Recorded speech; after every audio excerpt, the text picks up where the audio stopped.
By the end of this video, you will feel refreshed and invigorated around how to dissolve power struggles that you might be getting in with your young person. And hopefully you'll leave a little bit entertained as well, which is always one of my goals. So let me start with an example of a power struggle that I saw within the last year.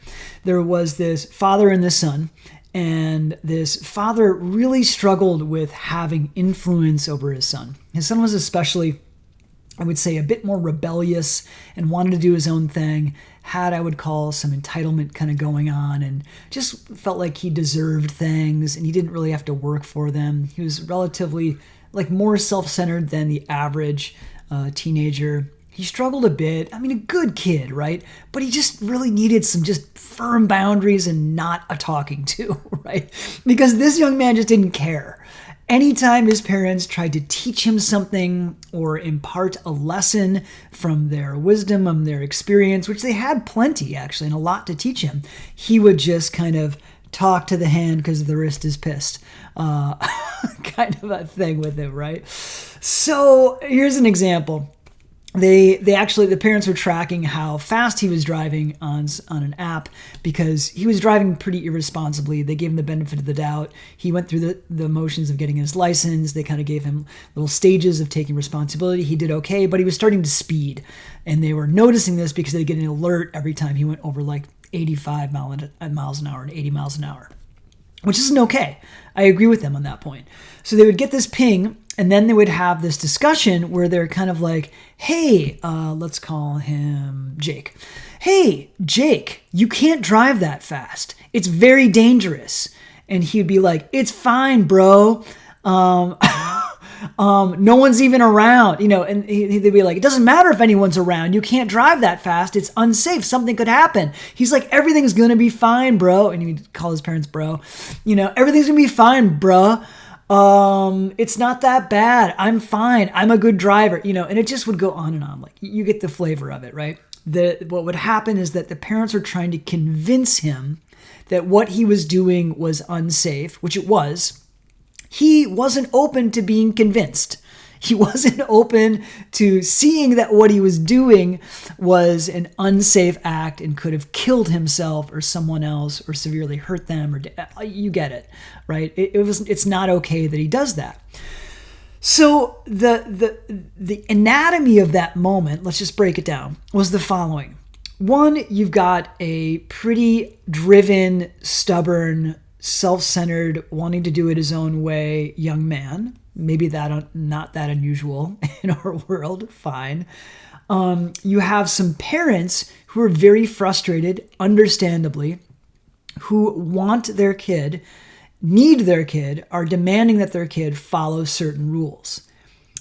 But they're trying to convince him and he's not open.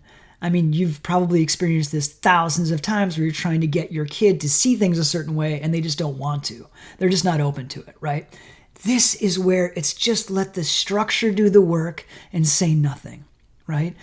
Oh, the third part of the anatomy of that power struggle actually was that the young man was more invested in not being convinced than being convinced, because if he was convinced, then he would have lost because they would have been right and he would have been wrong. This is a classic hallmark of a power struggle. Someone has to be right and someone has to be wrong. And the reason that there are two parties involved in a power struggle is that both want to be right or both want to win. You cannot be in connection and want to be right at the same time. It doesn't work. It's like it's against the law of gravity, right? It doesn't work. It's impossible. So that's what was happening, is that he was more, even though if I would have talked to him and been like, dude, you're driving too fast. It's dangerous. And he'd be like, yeah, but there's no one around. I'd be like, it doesn't matter. A deer can jump out. Accidents happen. He'd be like, yeah, I know. Why? Because I'm not his parent, obviously.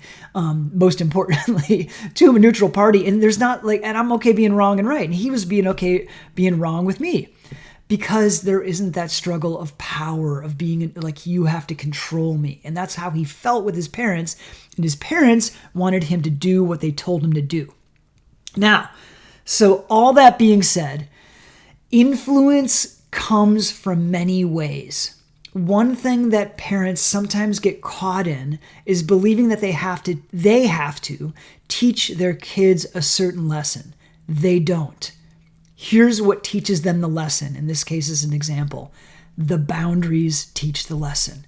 Here's what they could have done, and I think what they are going to do, actually, after speaking with them just a few days ago, is that they're going to take the keys away. Hey, Jake, if you drive over 80 miles an hour once, you'll lose the car for a week. If it keeps happening, you'll lose the car indefinitely. You could even text him that message, right? It doesn't matter. It's irrelevant. It's just a boundary that he can either follow or not follow. He either gets the car or he doesn't, right? It's very simple. And then let him be the one that feels the need to know why. Now he might come. Here's a sub tip with all of this. Okay, he might come to you and say, "Look, why? Why do I have to do this?" And parents, you've probably learned this. You probably know this. So I'm just going to be a warm reminder to you. Most of the time, I'm going to say 99% that I've seen this personally, that young people ask why. They're not asking why.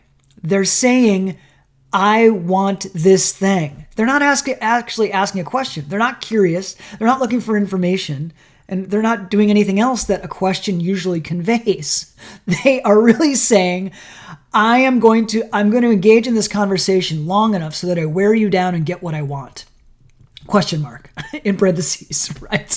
It's not actually a question. It's a negotiation tactic, right? So it don't answer their question. It's not a question. It's a negotiation tactic.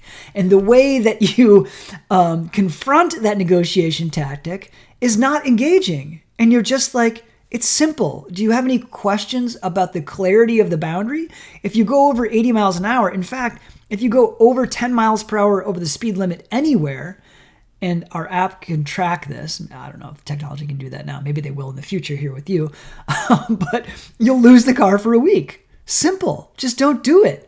And let them have whatever experience they're going to have, emotional experience. Now, here's the wisdom of why boundaries are so important given this example, okay?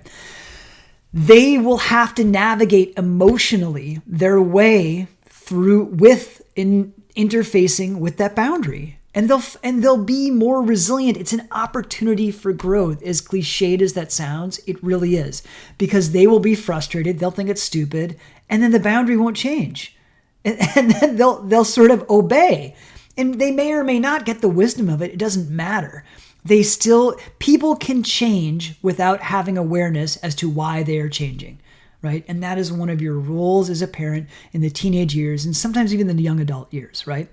So let the boundary be the teacher, right? Okay, so there's a whole world of power struggles. Let's talk about the antidote of power struggles. The antidote of a power struggle is one thing: connection. Power struggles cannot exist in a world of connected people, of two connected people, right? Between a parent and a child, if there's connection, that means there's understanding.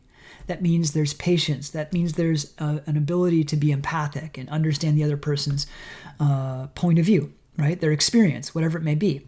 Now, you don't have to expect that your young person understands you. And they may not be available for connection, which is fine. Check out my video on transforming relationships, because there's 3 parts to a relationship. There's myself, there's the other, and there's the relationship itself. Your role is yourself and your side of the relationship, right? So in this case, you want to clear up yourself, get clear, and clear up your side of the relationship with them such that you're available, you're patient, you're clear, you are emotionally resilient, and your structure is intelligent and it makes sense and it's attuned to their experience. In this very simple example, if you can do it or not, it's totally up to you, Jake, whatever you want to do.